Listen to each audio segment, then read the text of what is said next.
सभी विद्यार्थियों का जीएसएस ऑनलाइन क्लासेज में स्वागत है।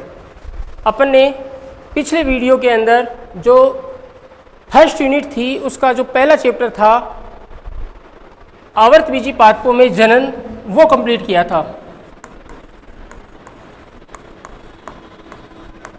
आवर्तबीजी पादपों के अंदर जो जनन था वो दो प्रकार का था, एसेक्सुअल रिप्रोडक्शन और सेक्सुअल रिप्रोडक्शन। आज अपन इस चैप्टर से इसी यूनिट का दूसरा जो चैप्टर है उसके बारे में बात करेंगे।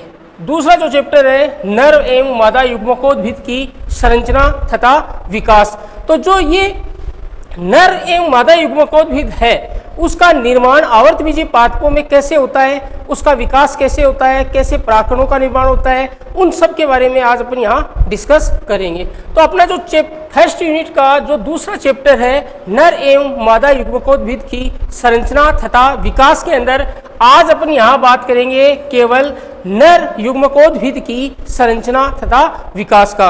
आप सभी को पिछले क्लास में बताया था और आप सभी जानते हैं कि आवर्तबीजी पादपों के अंदर जो लैंगिक जनन है उसकी प्रक्रिया पुष्प के द्वारा संपन्न होती है। जो पुष्प होता है उस पुष्प के अंदर 4 चक्र पाए जाते हैं। जो पहला जो चक्र होता है उस चक्र का नाम बाह्य दलपुंज। देखना यहाँ आवर्तबीजी पादपों के अंदर जो पुष्प होता है वह लैंगिक जनन को संपन्न करता है। तो पुष्प के अंदर कितने चक्र पाए जाते हैं? 4। तो बाह्य दलपुंज, दलपुंज, पुमंग, जायंग। तो इनके अंदर अगर मैं बाह्य जो दल होते हैं उनकी संख्या प्रत्येक अलग अलग पुष्पों के अंदर अलग अलग होती है। बाह्य दलपुंज जो होता है उसकी अगर एक सदस्य की बात की जाए तो उस सदस्य का नाम क्या होता है? बाह्य दल। पिछली क्लास में मैंने आपको बताया था कि बाह्य जो दल होते हैं उनका रंग प्राय ग्रीन होता है और जो दलपुंज होते हैं वो अलग अलग पुष्पों के अंदर विभिन्न प्रकार के रंग के होते हैं। इनके पीछे भी कंसेप्ट बताया था ताकि वो क्या कर सके, कीटों को अपनी ओर आकर्षित कर सके। और जब कीट उनकी तरफ आकर्षित होंगे तो कौन सी प्रक्रिया संपन्न हो जाएगी? परागण। परागण जो प्रक्रिया संपन्न हो जाएगी तो उसके बाद जनन की प्रक्रिया संपन्न हो जाएगी। तो जो पुष्प है उसके 4 चक्र के अंदर पहला जो चक्र था बाह्य दलपुंज, एक सदस्य की बात करूंगा बाह्य दल, दलपुंज, एक सदस्य की बात करूंगा दल। पुमंग जो होता है वह कौन सा होता है? नर जनांग के रूप में कार्य करता है और जो जायांग होता है वह मादा जनांग के रूप में कार्य करता है। पुमंग के अंदर अगर एक की बात करूं तो एक सदस्य का नाम होता है पुंकेसर, जो आगे जाकर भी उसके अंदर किसका निर्माण होता है? पराग कणों का।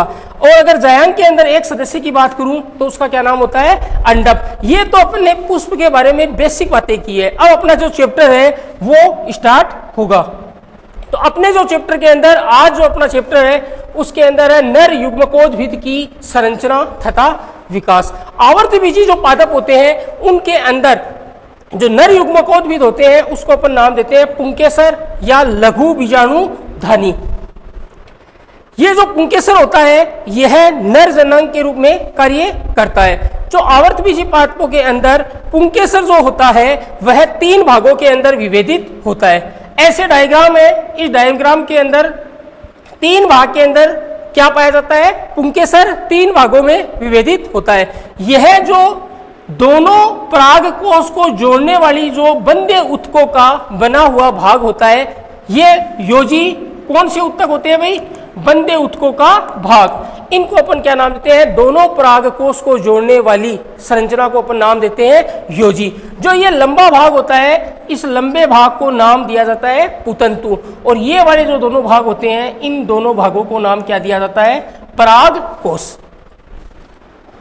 आगे प्रत्येक जो परागकोष होता है उस परागकोष के अंदर आपने डायग्राम में देखा होगा ऐसे जो प्रत्येक परागकोष है इसके अंदर देखना कितनी पाली होती है? 1, 2। तो प्रत्येक जो परागकोष होता है उसमें 2 पालियां होती है जो एक दूसरे के द्वारा बंदे उत्तक योजी के द्वारा जुड़ी रहती है। प्रत्येक पाली के अंदर एक परागकोष है उसके अंदर कितने? 2। प्रत्येक जो परागकोष होता है उस प्रत्येक परागकोष के अंदर 2 पालियां पाई जाती है। तो अर्थात कहने का मतलब एक पुंकेसर के अंदर कितनी पालियां हो गई? 4। तो देखना आगे प्रत्येक पाली के अंदर कितने प्रकोष्ठ पाए जाते हैं? 2 प्रकोष्ठ, जिन्हें क्या नाम दिया जाता है? परागकोश या लघु बीजाणुधानी उसे कहा जाता है। इस कारण से प्रत्येक द्विपालित परागकोश के अंदर देखना, ये कितनी पाली है, एक पाली और ये दो पाली, तो प्रत्येक द्विपालित परागकोश में कितने प्रकोष्ठ पाए जाते हैं भाई, चार। कितने प्रकोष्ठ पाए जाते हैं, चार। सभी आवर्तबीजी पादपों में लगभग यह चार प्रकोष्ठ पाए जाते हैं। लेकिन जो मालवेसी, ये वाला क्वेश्चन पूछा जाता है, मालवेसी जो कुल के सदस्य होते हैं उनके परागकोश के अंदर कितनी पाली पाई जाती है, एक पाली। और जो एंजियोस्पर्म है उनमें कितनी पाली, दो। तो यहां परागकोश कितने पालित होता है, एक पालित होता है। आवर्तबीजी जो पादप होते हैं उनका जो परागकोश होता है वह कितनी पाली युक्त होता है, ये परागकोश दो और एक में कितनी पाली, दो, तो कितनी हो गई, टोटल चार। लेकिन ये जो मालवेसी जो कुल के जो सदस्य होते हैं या मालवेसी कुल के पादप होते हैं उनके अंदर जो परागकोश होता है उसके अंदर कितनी पाली पाई जाएगी, एक। अर्थात उसका अगर डायग्राम बनाऊं तो उसके अंदर कितनी पाली पाई जाएगी, एक। आगे देखना, अब देखना भाई, जो परागकोश है, जो परागकोश के अंदर अपन आगे उसकी बात करेंगे। अगर मैं इसका परागकोश का यदि टीएस काटूंगा तो ऐसी संरचना अपने को माइक्रोस्कोप से दिखाई देगी। तो देखना आप, ये जब संरचनाएं हैं अपने को दिखाई देगी, तो आपको कहा था मैंने कितनी पाली हो गई भी, एक, दो, तीन और चार। अर्थात करने का मतलब जो आवर्तबीजी पादप होते हैं उनके अंदर परागकोश के अंदर कितनी पालियां पाई जाती है, चार। दो परागकोश होते हैं, योजी के द्वारा जुड़े होते हैं, एक परागकोश के अंदर कितनी पाली, दो, तो दो के अंदर कितनी, चार। तो ये वाली जो संरचना, अब इसका अगर आगे अपन यहां से अगर टीएस काटे और इसको आगे डिफाइन किया जाए तो ऐसी संरचना परागकोश की पाई जाती है। तो परागकोश के अंदर जो सबसे बाहर की तरफ रहती है उसको बोला जाता है एपिडर्मिस, अर्थात बाह्य त्वचा। उस बाह्य त्वचा के ठीक नीचे पाई जाती है एंतस्थीशियम, उसको नाम दिया जाता है एंडोथीशियम।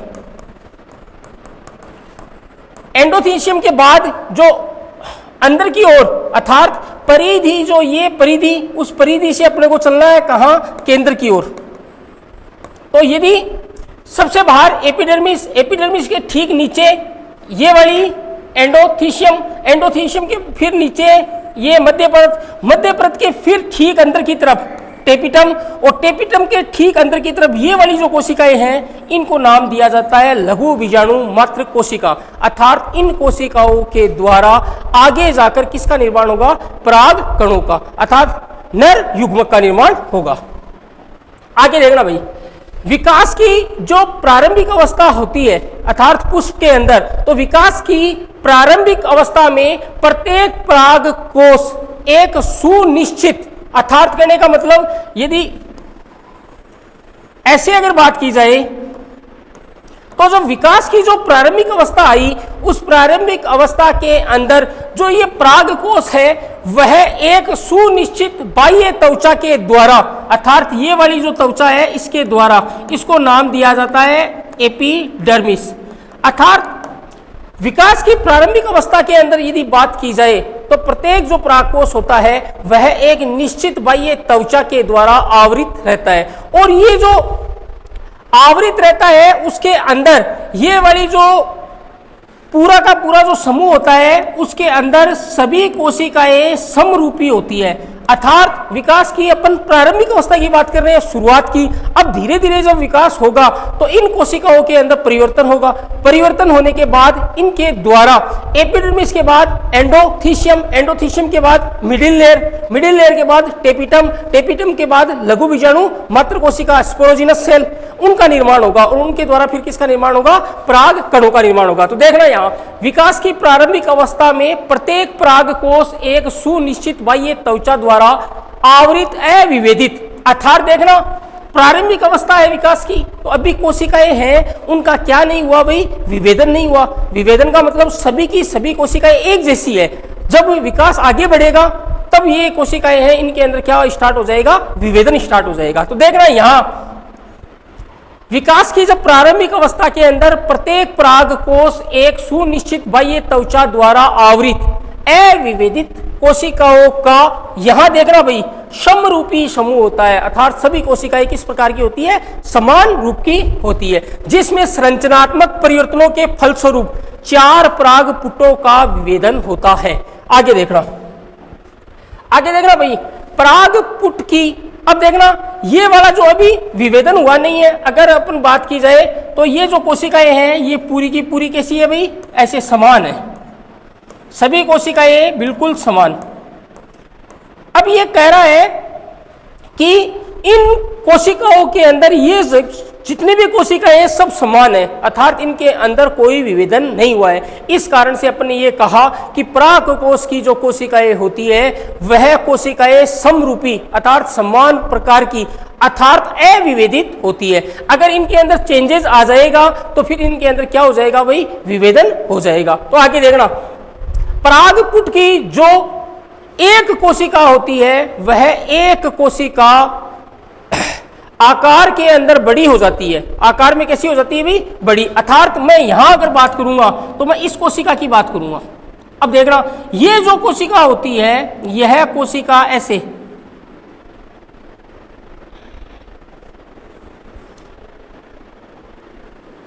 ये वाली कोशिकाएं ऐसे आकार में क्या हो गई भाई, बड़ी। तो देखना यहां परागपुट की हाइपोडर्मल सेल आकार में बड़ी हो जाती है, जीवद्रव्य युक्त हो जाती है। पराग जो कोषपुट होगा या परागकोश होगा इसकी कोई भी एक कोशिका, वह कोशिका आकार में बड़ी हो जाती है और जीवद्रव्य युक्त हो जाती है। अब इस कोशिका को मैं नाम दे दूंगा क्या भाई, आर्किस्पोरियल सेल। ये जो आर्किस्पोरियल जो सेल होगी, इस आर्किस्पोरियल सेल या इसका हिंदी के अंदर नाम दूंगा प्रपसु कोशिका।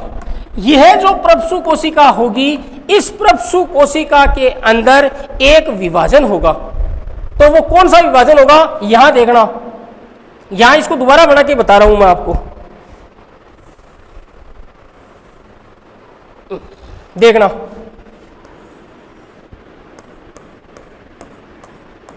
ये सब के सब समरूपी एक कोशिका है, उस एक कोशिका ने क्या किया भाई, आकार में कैसी हो गई, बड़ी हो गई, जीवद्रव्य युक्त हो गई। अब अपने को ये जो सबकी सब समान कोशिकाएं थी, लेकिन एक कोशिका है वो आकार में कैसी हो गई, बड़ी, और आकार में जब बड़ी हुई तो जीवद्रव्य युक्त हो गई। उस कोशिका को यहां पर अपन ने नाम दे दिया एक, और उसको नाम क्या दिया, प्रपसु कोशिका। ये जो प्रपसु कोशिका होगी, इस कोशिका के अंदर यहां ध्यान रखना, इस प्रपसु कोशिका के अंदर अब परिणत विभाजन होगा। कैसा विभाजन होगा, परिणत। 2 प्रकार के विभाजन पाए जाते हैं, एक का नाम होता है अपनत विभाजन, दूसरे का नाम परिणत विभाजन। तो देखना आर्किस्पोरियल सेल के अंदर परिणत विभाजन होगा, और मैं परिणत विभाजन, अब ये जो कोशिका है आर्किस्पोरियल सेल है, इस आर्किस्पोरियल सेल के अंदर मैं कौन सा विभाजन कराऊंगा, परिणत विभाजन। तो देखना भाई यहां मैंने विभाजन करवाया ये परिणत विभाजन। तो एक कोशिका से कितनी कोशिका का निर्माण हुआ, 2 का। देखना यहां एक और ये एक। तो आर्किस्पोरियल सेल के अंदर परिणत विभाजन जब होगा तो 2 कोशिका का निर्माण होगा। इन 2 जो कोशिकाएं हैं उन कोशिकाओं के अंदर एक को नाम दे दूंगा मैं, ये वाली जो कोशिकाएं हैं ये इस वाली कोशिका को नाम देता हूं यहां प्राथमिक भित्तीय कोशिका। अर्थात इस कोशिका का क्या कार्य होगा, यह कोशिका भित्तियों का निर्माण करेगी। और जो ये अंदर वाली कोशिका है, इस कोशिका को मैं नाम दे दूंगा यहां प्राथमिक बीजाणुजन कोशिका। अर्थात 2 प्रकार की कोशिकाओं का निर्माण हुआ, अपन ने परिणत विभाजन करवाया, परिणत विभाजन से 2 कोशिकाओं का निर्माण हुआ। 2 कोशिका में ये वाली जो कोशिका है इसको नाम दूंगा प्राथमिक भित्तीय कोशिका, जो किसका निर्माण करेगी, भित्तियों का, आगे बताऊंगा।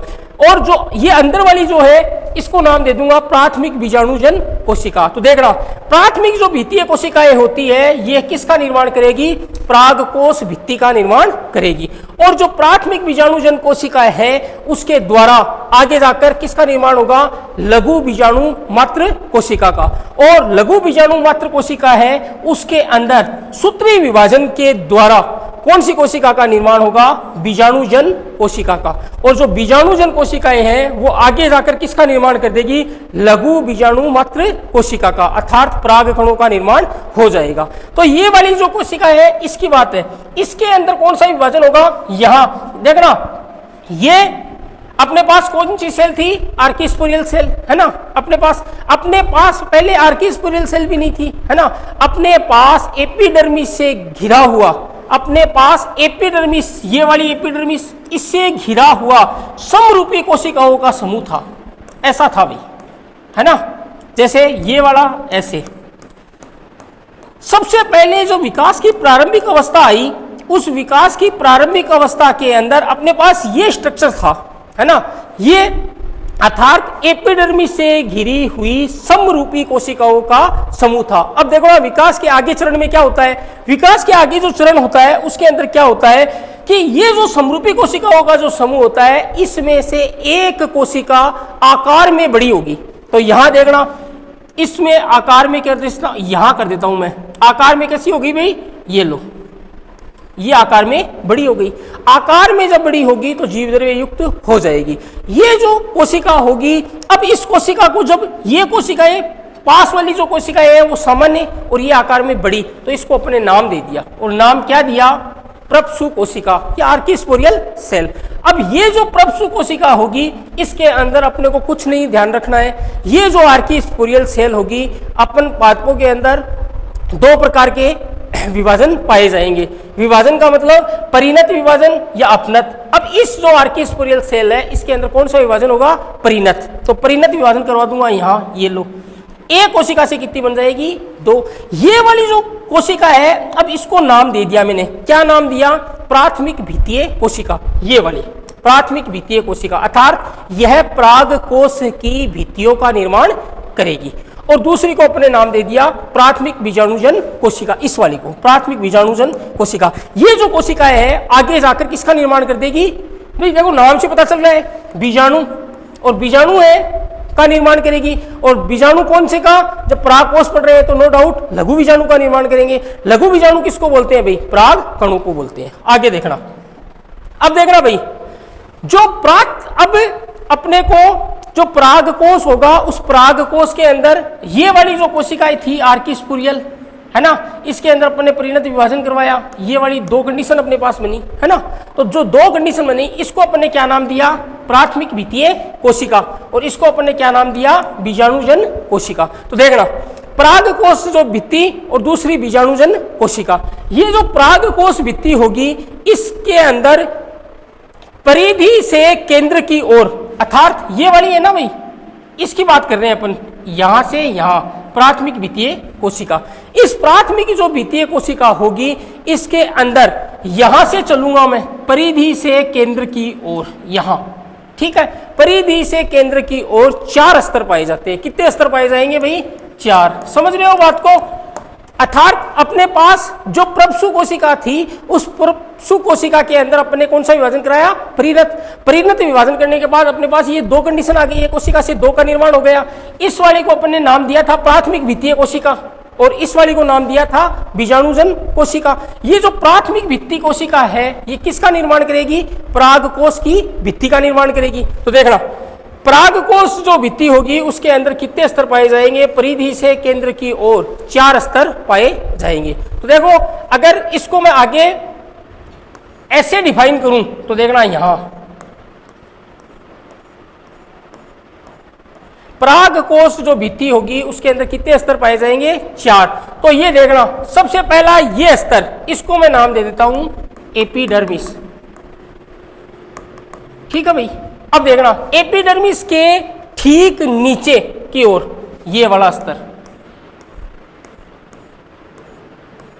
इस स्तर को मैं नाम देता हूं यहां एंडोथीशियम, ठीक है भाई। सबसे बाहर की ओर एपिडर्मिस, एपिडर्मिस से ठीक नीचे एंडोथीशियम, और एंडोथीशियम के फिर ठीक नीचे इसको मैं नाम दे देता हूं ये वाला स्तर मिडिल लेयर, अर्थात मध्य परते।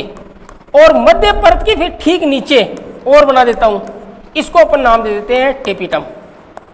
तो अभी मैं बात कर रहा हूं सिर्फ और सिर्फ किसकी? प्राथमिक भित्तीय कोशिका की। प्राथमिक भित्तीय कोशिका के अंदर परिधि से केंद्र की ओर कितने स्तर पाए जाएंगे? 4। उन 4 स्तरों के बारे में अपन एक एक लाइन के अंदर स्टडी करेंगे। तो पहला जो स्तर होगा उसका नाम देता हूं बाह्य त्वचा, अर्थात एपिडर्मिस।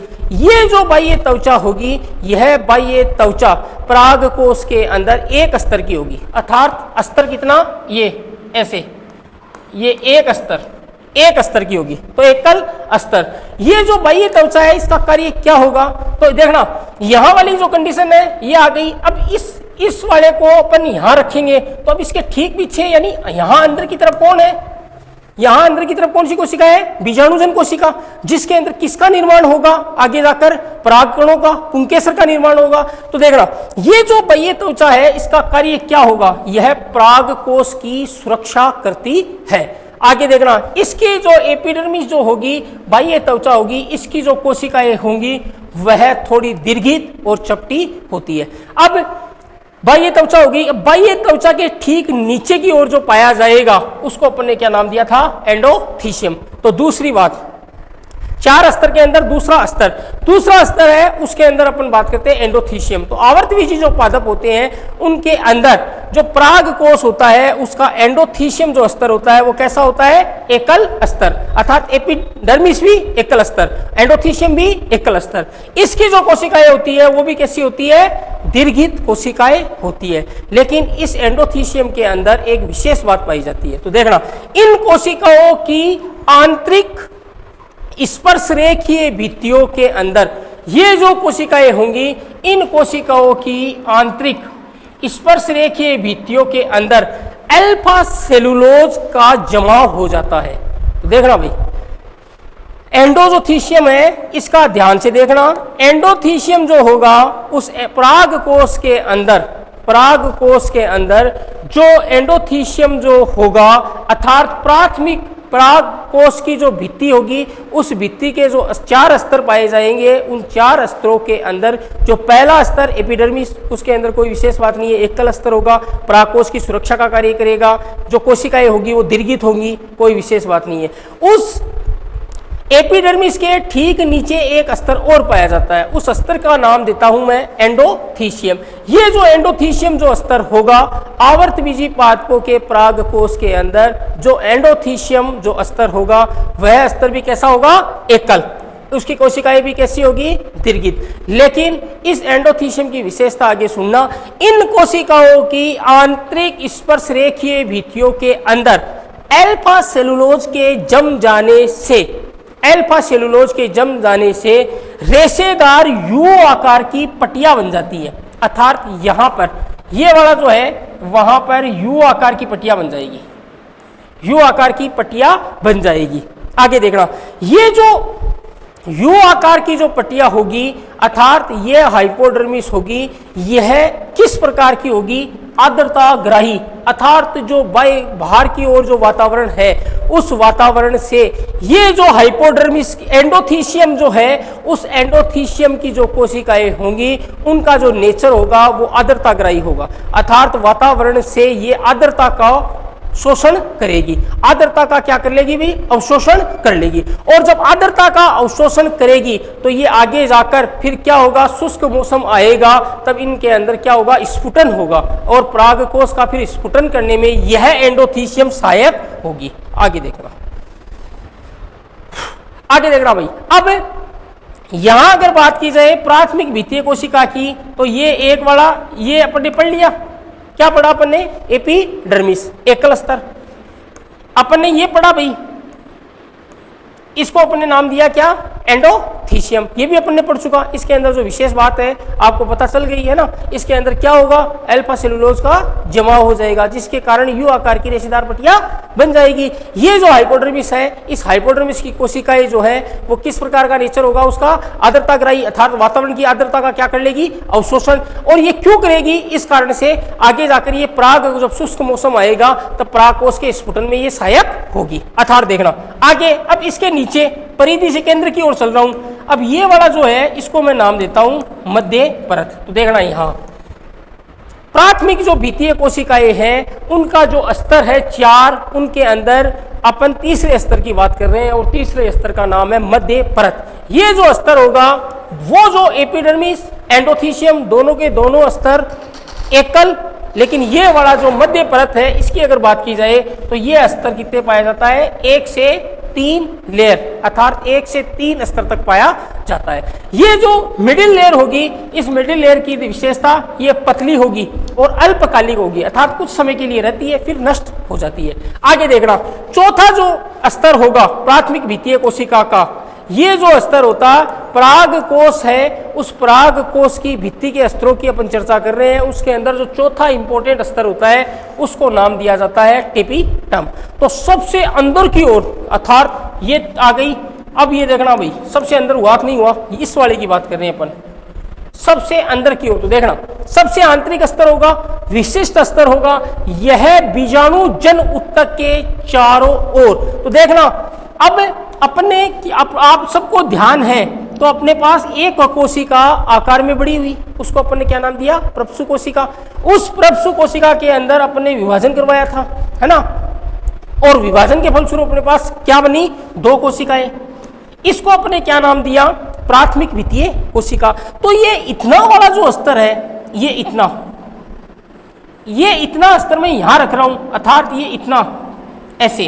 तो इस स्तर के अंदर देखना, इसके अंदर अगर आपको समझाऊं तो यहां देखना, सबसे बाहर की ओर ये वाला स्तर एपिडर्मिस, ठीक है भाई। इसके फिर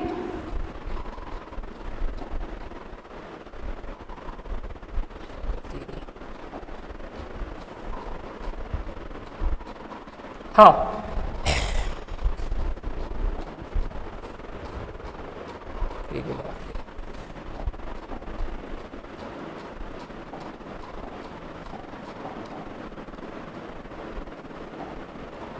हाँ भाई, तो देखो यहां पर ने बात कर रहे थे, तो ये जो एक कोशिका थी, है ना, वो कोशिका आकार में बड़ी हुई, उसको प्रपसु कोशिका नाम दिया, आर्किस्पोरियल सेल नाम दिया। उसके अंदर परिणत विभाजन करवाया, एक कोशिका से कितनी कोशिकाओं का निर्माण हुआ, 2 का। तो ये वाली जो है इसको अपने नाम दिया प्राथमिक भित्तीय कोशिका, इसको अपने दिया लघु बीजाणु मात्र कोशिका, है ना। तो अब देखना, ये जो प्राथमिक भित्तीय कोशिका है इसके अंदर अपने यहाँ इसको देख रहे हैं, तो ये सबसे बाहर की ओर एपिडर्मिस, फिर उसके अंदर की ओर हाइपोडर्मिस, हाइपोडर्मिस के फिर अंदर की ओर मध्य परत, और मध्य परत के फिर अंदर की ओर टेपिटम। अब देखना, टेपिटम आ गई। अब ये टेपिटम है, ये किससे घिरी हुई है, इस टेपिटम के ठीक पीछे कौन सी कोशिका है, लघु बीजाणु मात्र कोशिका। तो यहां देखना, सबसे आंतरिक विशिष्ट स्तर यह बीजाणु जन ऊतक अर्थात ये वाली कौन सी कोशिका है, लघु बीजाणु मात्र कोशिका।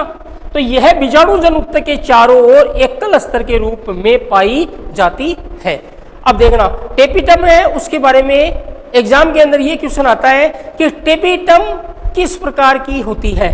तो देखना, टेपिटम है वह, यहां लिख रहा हूं वही ध्यान देना, टेपिटम जो होती है वह एक स्तरीय, एक केंद्र की और अगुणित होती है। टेपिटम है वह किस प्रकार की होती है, तो टेपिटम एक केंद्र की अगुणित अर्थात एक केंद्र की से आप मतलब समझ लेना, जैसे ये कोशिका इसके अंदर ये एक केंद्रक, तो ये कैसी हो गई, एक केंद्र की। अब देखना, टेपिटम है वो प्राय कैसी पाई जाती है, एक केंद्र की और अगुणित पाई जाती है। लेकिन ध्यान रखना, क्वेश्चन ये पूछता है परिपक्व अवस्था के अंदर, ये शब्द आगे लिखा हुआ होता है, परिपक्व अवस्था के अंदर टेपिटम कैसी होती है। तो परिपक्व अवस्था जो होती है उसके अंदर टेपिटम बहु केंद्र की और बहुगुणित होती है, ये ध्यान रखना भाई। अर्थात आवर्तबीजी पादपों के अंदर परिपक्व अवस्था के अंदर जो टेपिटम है वह टेपिटम बहु केंद्र की और बहुगुणित होती है। आगे देखना,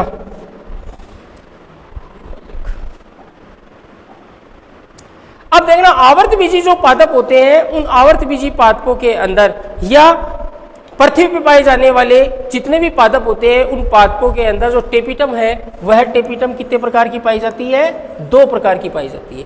2 प्रकार के अंदर जो पहला प्रकार होता है उसको नाम दिया जाता है एमीबिए, एमीबोइड टेपिटम। दूसरा जो होता है स्त्रावी या ग्रंथिल टेपिटम। तो आवर्तबीजी पादपों के अंदर किस प्रकार की टेपिटम पाई जाती है, तो ध्यान रखना, एंजियोस्पर्म होते हैं आवर्तबीजी पादपों के अंदर स्त्रावी या ग्रंथिल टेपिटम पाई जाती है।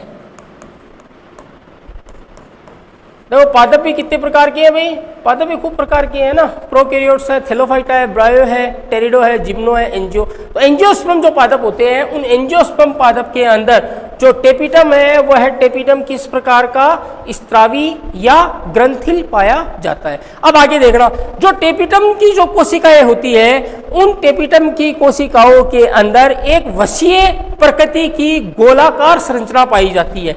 जो टेपिटम की कोशिकाएं होती है, उन टेपिटम की कोशिकाओं में वसा की जो प्रकृति है उसकी गोलाकार संरचनाएं, जैसे टेपिटम ऐसे, ये एपिडर्मिस, ये एंडोथीशियम, ठीक है, ये मिडिल लेयर है ना, और ये अब टेपिटम। तो ये टेपिटम, ये जो टेपिटम जो होती है, उस टेपिटम के अंदर वसीय प्रकृति की गोलाकार संरचनाएं पाई जाती है और उन गोलाकार संरचनाओं को नाम दिया जाता है प्रोयूबिस्काई। उन गोलाकार संरचनाओं का क्या नाम दिया जाता है अभी, प्रोयूबिस्काई। ये जो प्रोयूबिस्काई होती है, इस प्रोयूबिस्काई में स्पोरोपोलेनिन नामक पदार्थ के जमने के कारण, स्पोरोपोलेनिन नामक प्रोयूबिस्काई में स्पोरोपोलेनिन नामक पदार्थ के जम जाने के कारण यह प्रोयूबिस्काई किस में बदल जाती है भाई, यूबिस्काई में बदल जाती है। आगे देखना, टेपिटम है, उसके अगर कार्य की बात की जाए तो टेपिटम का जो कार्य होगा, तो देखना भाई यहां ये वाली स्थिति है ना, तो जो मैंने एक कोशिका ली थी है ना, प्रपसु कोशिका, उसके अंदर मैंने विभाजन करवाया, परिणत, ये 2 कोशिका बनी। अभी तक अपन ने ये पढ़ा है, इतना पढ़ा है ना, इसको अपन ने नाम दिया था पूरे को प्राथमिक भित्ति कोशिका है ना। प्राथमिक भित्ति कोशिका के अंदर, प्राथमिक भित्ति जो कोशिका थी उसके अंदर कितने स्तर पाए जाते थे, 4। उसके बारे में बात की, जैसे ये वाला स्तर एपिडर्मिस, ये वाला एंडोथीशियम, ये वाला मध्य परत और ये वाला टेपिटम। इतना पढ़ा अपन। अब टेपिटम का जो कार्य क्या है देखना, ये जो टेपिटम है इसके ठीक नीचे कौन सी कोशिका, लघु बीजाणु मात्र कोशिका। किसका निर्माण होगा आगे जाकर, लघु बीजाणु का। किसका निर्माण होगा, पराग कणों का। तो टेपिटम है पराग कणों के ठीक ऐसे। अब ये पूरी संरचनाएं गोलाकार है ऐसे आगे जाकर। तो अब ये देखना, लघु बीजाणु का जब निर्माण होगा तो इस लघु बीजाणु को इसके पास वाला स्तर जिसको अपने नाम दिया टेपिटम, ये किस क्या करेगा, लघु बीजाणुओं को पोषण प्रदान करेगा। अर्थात देखना, टेपिटम का जो कार्य होगा, पराग कणों के परिवर्धन में टेपिटम पोषण प्रदान करने का कार्य करती है। आगे देखना, अब देखना भाई, एक अपन ने जो 2 कोशिकाएं बनी, उन 2 कोशिकाओं के अंदर एक पढ़ी अपन ने अभी तक, प्राथमिक भित्तीय कोशिका। ठीक है भाई। अब प्राथमिक भित्तीय कोशिका के बाद है ना, जैसे ये वाली ऐसे, ये पढ़ी है अपन ने अभी, तो ये वाला स्तर इतना पड़ा है। अब ये बच गया ना, इसको अपन ने नाम क्या दिया था, बीजाणुजन कोशिका। क्या नाम दिया भाई, बीजाणुजन कोशिका। तो देखना, ये जो बीजाणुजन कोशिकाएं होंगी, इन बीजाणुजन कोशिकाओं के अंदर कौन सी कोशिका का निर्माण होगा, लघु बीजाणु मात्र कोशिका का निर्माण होगा, है ना। बीजाणुजन कोशिकाओं के अंदर, अर्थात ये वाली जो स्तर है इतना, इसके अंदर किसका निर्माण होगा, लघु बीजाणु मात्र कोशिका का निर्माण होगा, जिसके द्वारा जब लघु बीजाणु मात्र कोशिका बन जाएगी, अर्थात इस वाले स्तर के अंदर अगर मैं यहां बात करूं तो ऐसे, इसकी अपन ने बात कर ली थी, अब इसकी बात कर रहे हैं, है ना। ये वाला बीजाणुजन कोशिका, ये जो बीजाणुजन कोशिका होगी, इसके अंदर कौन सी कोशिकाएं बनेगी, जैसे मान लो यहां बना देता हूं, ये बन गई अब कौन सी कोशिका, लघु बीजाणु मात्र कोशिका। ये जो लघु बीजाणु मात्र कोशिका होगी, इस कोशिका के अंदर ये वाला विभाजन होगा मियोसिस, अर्थात अर्धसूत्री विभाजन होगा। और जब अर्धसूत्री विभाजन होगा तो ये एक लघु बीजाणु मात्र कोशिका है, इस एक लघु बीजाणु मात्र कोशिका से 4 लघु बीजाणु या 4 पराग कणों का निर्माण होगा। कितने का होगा भाई, 4 का। अब आगे अपने नेक्स्ट वीडियो के अंदर अपन इसके आगे की चर्चा करेंगे। Thank you.